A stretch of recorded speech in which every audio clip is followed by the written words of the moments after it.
भारतरत्न महामानव डॉक्टर बाबासाहेब आंबेडकरांचा आज महापरिनिर्वाण दिन आहे आणि या दिवशी इथं नतमस्तक होण्यासाठी त्यांना मानवंदना देण्यासाठी इथे जनसागर लोटत असतो।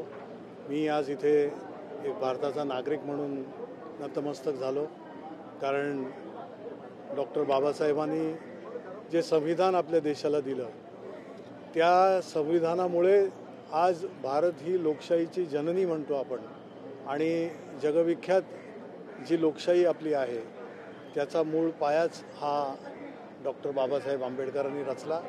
आणि ही फार मोठी देण मी फक्त देशाला नव्हे तर संपूर्ण जगातील मानव जातीला डॉक्टर बाबासाहेब आंबेडकरांनी दिलेले आहे असं म्हटलं तर वावगं ठरणार नाही।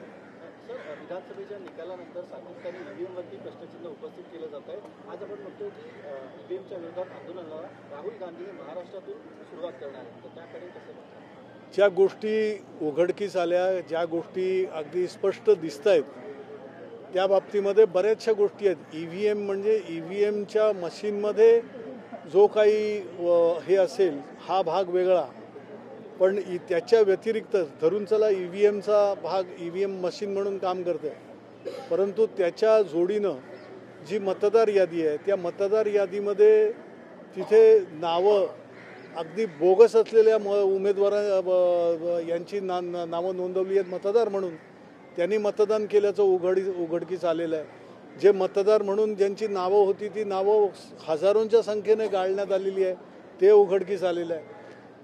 मतदार ज्या वेळेला मतदानासाठी गेले त्यावेळेला तिथे त्या मतदान यंत्राच्या बाबतीमध्ये असंख्य तक्रारी तिथे मतदार करत होते।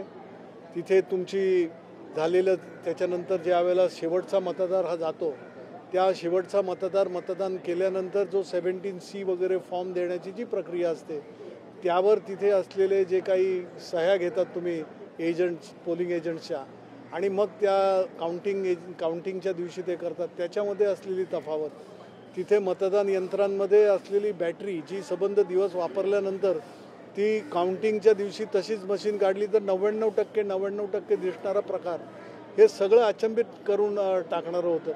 आज असंख्य गोष्टी उघडकीस आल्या आणि अशी अपेक्षा होती की सुओ मोटो या बाबतीमध्ये इलेक्शन कमिशन, त्याच्या व्यतिरिक्त तुम्ही 5 वाजता एक आकडा जाहीर करता, त्याच्यानंतर वेळ झाल्यानंतर लाईन लागलेली आहे, शेवटचा माणूस मतदान करेपर्यंत मतदार, त्याच्यानंतरची दिलेली टक्केवारी आणि मग तुम्ही दुसऱ्या दिवशी दिलेली टक्केवारी, याच्यामध्ये 7-8% फरक पडतो। यावरून बोध काय घ्यायचा? काल महायुतीचा शपथविधी पार पडला, अगदी शेवटपर्यंत वाटाघाटी सुरू होत्या, एकनाथ शिंदेची मनधरणी केली जात होती, काय एकूण यावरून चित्र काय वाटतं? आता ज्या गोष्टीमध्ये त्या विधानसभेच्या निवडणुकीमध्ये स्वतःच म्हणत होते की हे बहुमत एवढं मोठं बहुमत आहे, 230हून अधिक जागा तुमच्या वाट्याला आल्यानंतर अशी अपेक्षा महाराष्ट्राच्या जनतेची होती की लागलीच दुसऱ्या तिसऱ्या दिवशीपर्यंत महाराष्ट्राला मुख्यमंत्री, नवं मंत्रिमंडळ आणि महाराष्ट्राचा कारभार जो ते म्हणतात गती आहे ते प्रगतिशील मार्गाने आणि गतिमान होईल। परंतु 12-12, 13-13 दिवस या गोष्टीसाठी जातात। यामध्येच महाराष्ट्राच्या जनतेला, मतदारांनाही कळलं आहे की याच्यामध्ये काय ते बोलतायत एक आणि पण होतं एक, अशा प्रकारच्या गोष्टीच्या दिसून आल्या। देर आहे दुरुस्त आहे म्हणतात त्याप्रमाणे चला काल ज्याप्रमाणे सगळं मंत्रिमंडळ म्हणा किंवा मुख्यमंत्री आणि 2 उपमुख्यमंत्री शपथ घेतील न घेतील वगैरे हा भाग होता, त्याच्यावर एक पडदा पडला। आता बघू कसा कारभार करतायत आणि महाराष्ट्राच्या जनतेला जी वचनं आणि आश्वासनं दिलेली आहेत त्याची परिपूर्तता होते की नाही हा बघण्याचं काम।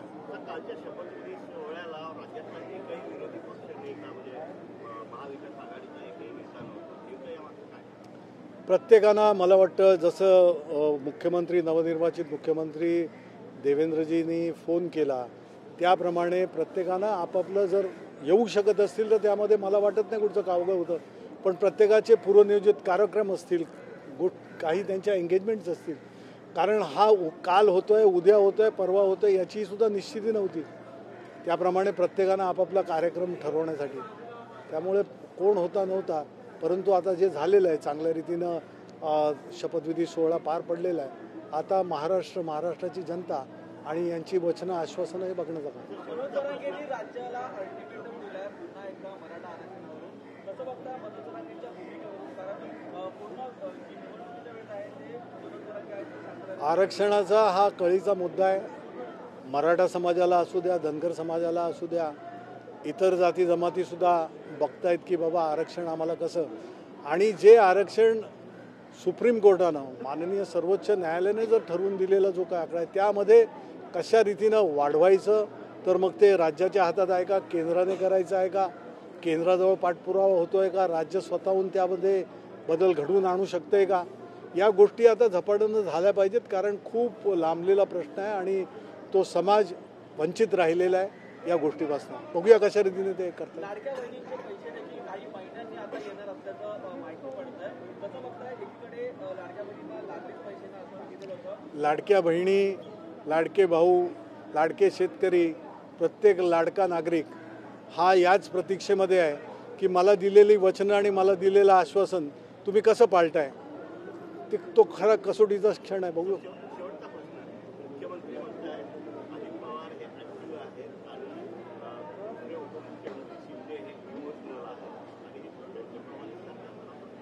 आता ॲक्टिव्हनेस आणि इमोशनलिझम याच्यामधनं नवनिर्वाचित मुख्यमंत्र्यांना वाट काढायची आहे. बघूया कशा रीतीने करतायत. आम्ही सुद्धा नागरिक म्हणून बघतो.